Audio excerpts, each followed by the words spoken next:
हजरात, ईरान की सीधी सीधी शर्त है। पहली बात तो ये फिर से रिपोर्ट सही साबित हुई हमारी कि भैया ईरान की बातचीत चल रही थी। सबसे पहले आपके इसी भाई ने बताया था।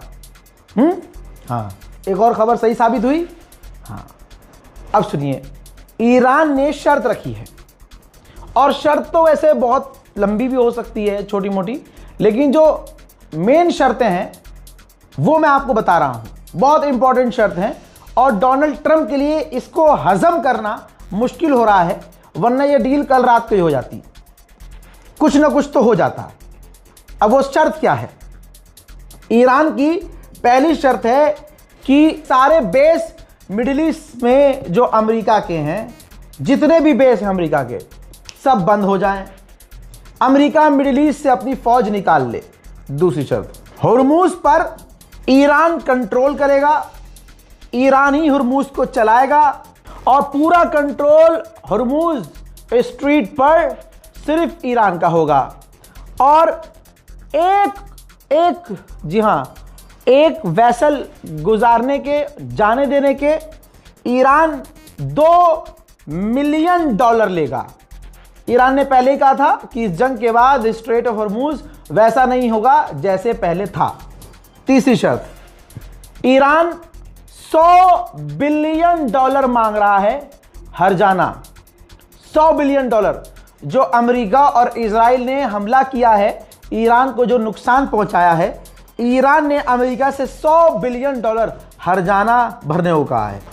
चौथी डिमांड, ईरान ने कहा है कि हिजबुल्लाह यानी लेबनान पर हमले इसी वक्त बंद किए जाएं। पांचवा, फ्यूचर गारंटी चाहिए ईरान को कि अमेरिका इजराइल भविष्य में कभी ईरान पर हमला नहीं करेंगे। छठी मांग यह है, जो बहुत इंपॉर्टेंट है, कि ईरान के ऊपर जितनी पाबंदियां लगाई गई हैं अमेरिका के द्वारा, वो सारे सैंक्शंस हटा दिए जाएं, वो सारी पाबंदियां हटा दी जाएं। यही वजह है दोस्तों कि अमेरिका बहुत ज़्यादा परेशान है, क्योंकि इनमें से अगर एक दो शर्त भी डोनाल्ड ट्रंप मान जाता है तो अमेरिका की ये और बड़ी हार होगी।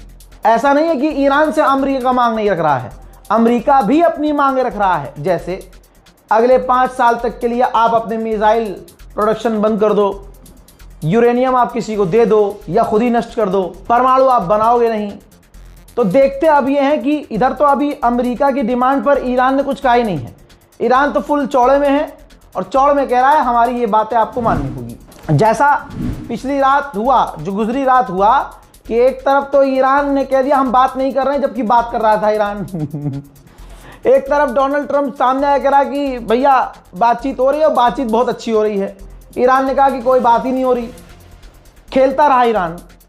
फिर जब ट्रंप ने दोबारा आके कहा कि बात हो रही है, तो इजराइल को लगा कि अब बातचीत हो ही रही है तो मामला निमट जाएगा। तो इजराइल की आदत है, जब सीज फायर होने वाला होता है तो वो बड़े हमले शुरू कर देता है। ईरान ने देखा अच्छा कर लो हमले, कोई दिक्कत नहीं है। दुनिया को लगा सीज फायर के लिए, जंगबंदी के लिए ईरान तड़प रहा है, जबकि मामला उल्टा है, डोनाल्ड ट्रंप तड़प रहा था।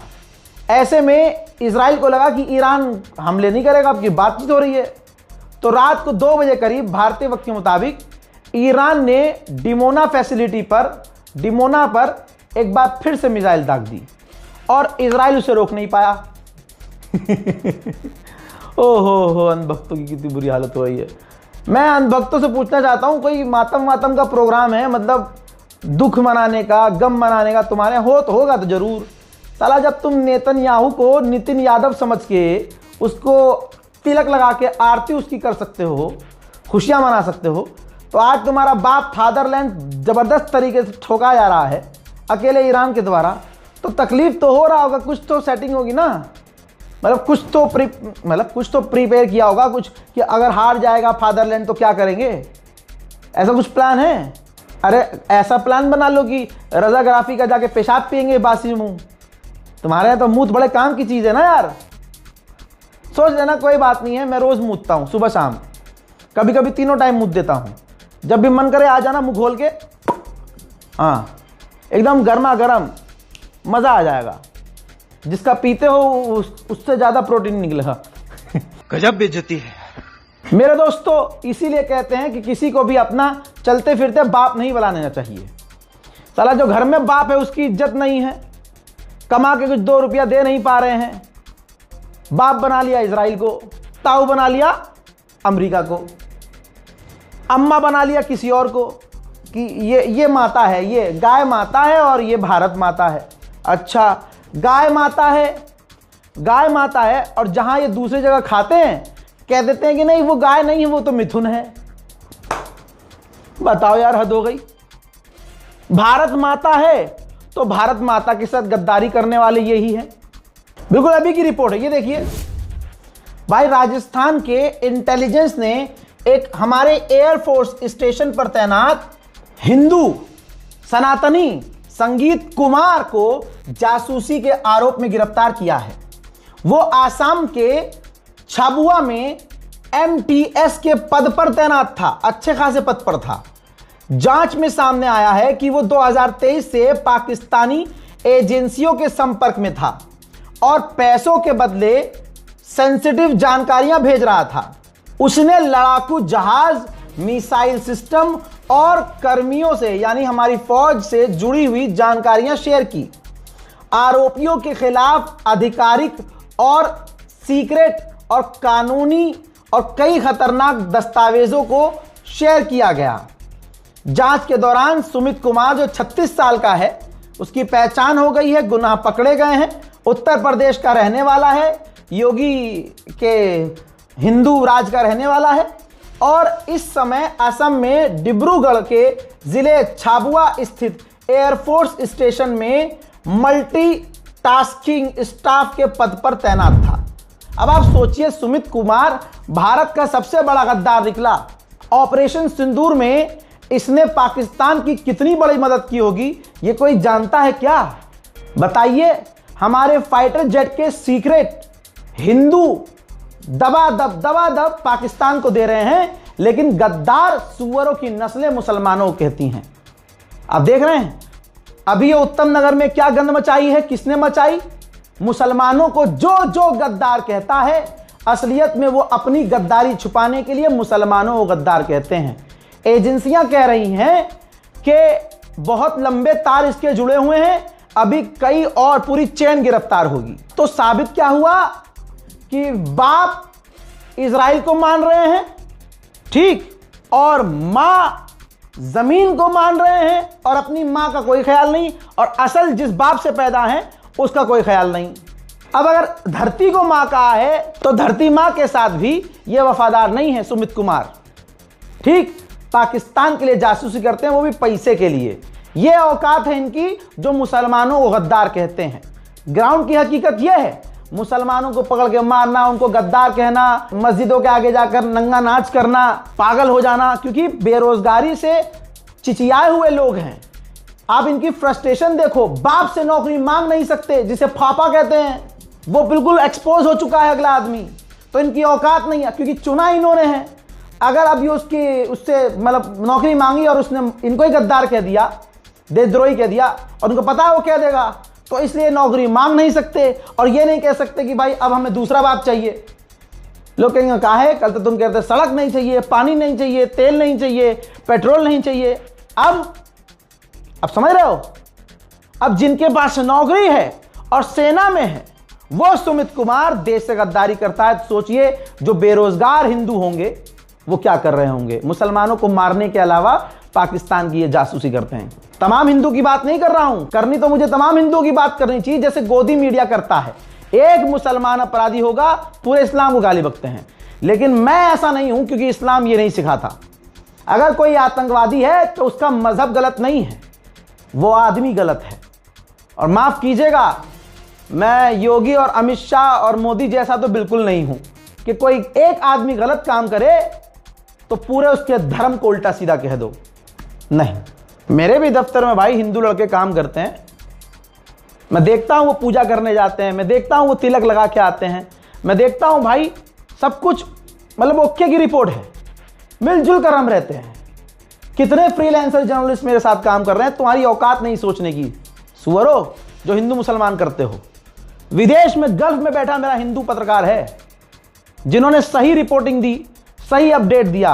और आज रजा गराफी खड़ा हुआ है ना, तो सिर्फ मुसलमान के दम पे नहीं, हिंदू मुसलमान एकता के दम पे खड़ा हुआ है। तुम्हारी क्या औकात जो हिंदू मुसलमान करते हो। लेकिन तुम लोगों की यही असलियत है कि जो मुसलमानों को गद्दार कहते हैं वो खुद सबसे बड़े गद्दार होते हैं। तो साबित कर दिया ना यहां मैंने, जिसको माता कह रहे हैं उसके गद्दार।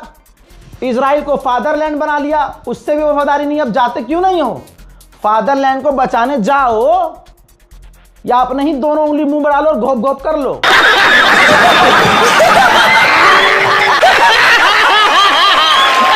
उधर रशिया ने कहा है कि हम ईरान के न्यूक्लियर पावर प्लांट से अपने और लोगों को निकाल रहे हैं। यानी अभी कुछ फाइनल नहीं है। ईरान ने शर्त रखी है, अमेरिका ने भी रखी है। देखना अब आगे है कि होगा क्या, लेकिन खतरा टला नहीं। अब दोस्तों, ये जो फादरलैंड को नहीं बचा रहे हैं, कितने धोखेबाज हैं। आज फादरलैंड पर दोबारा से ईरान ने, जी हां, दोबारा से क्लस्टर बम मार दिया। ये देखो मिसाइलें आ रही हैं।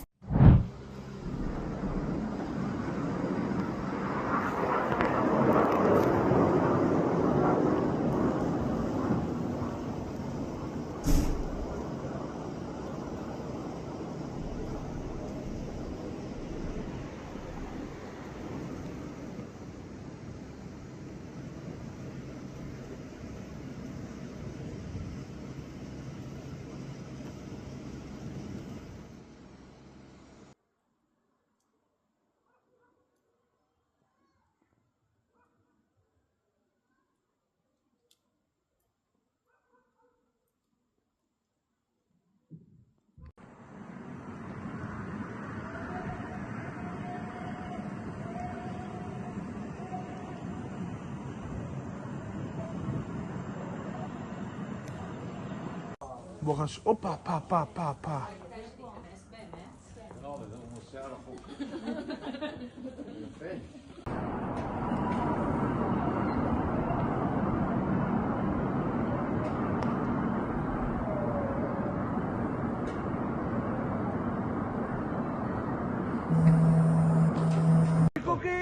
אין אזעקה אבל, מה זה?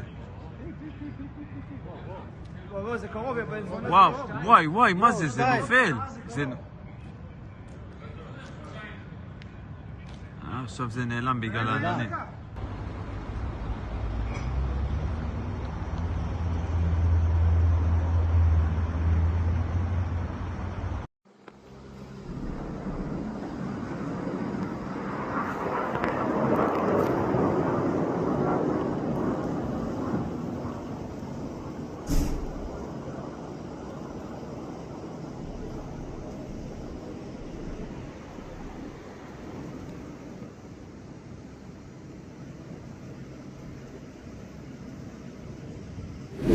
देख लिया क्लस्टर बम। जब नेतन्याहू सोच रहा था कि अब कुछ नहीं होगा, अब तो बात हो रही है। ईरान ने डिमोना उड़ाया, क्लस्टर बम मारा, मिसाइल दागी, सब कुछ किया कि बड़ा भूल से भी इस बार तुमसे भूल नहीं होने देंगे। और उसके बाद जब मिसाइलें गिरी तो यह भी साबित हो गया कि डील पर इसीलिए आया है अमेरिका, क्योंकि इजराइल अच्छे से रगड़ा जा रहा है, बढ़िया करके एकदम तबीयत से। כן.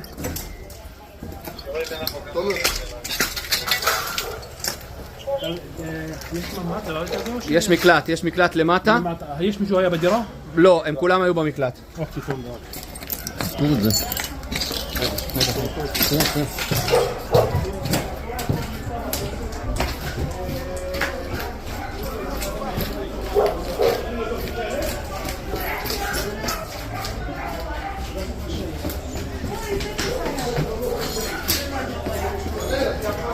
מה העניינים?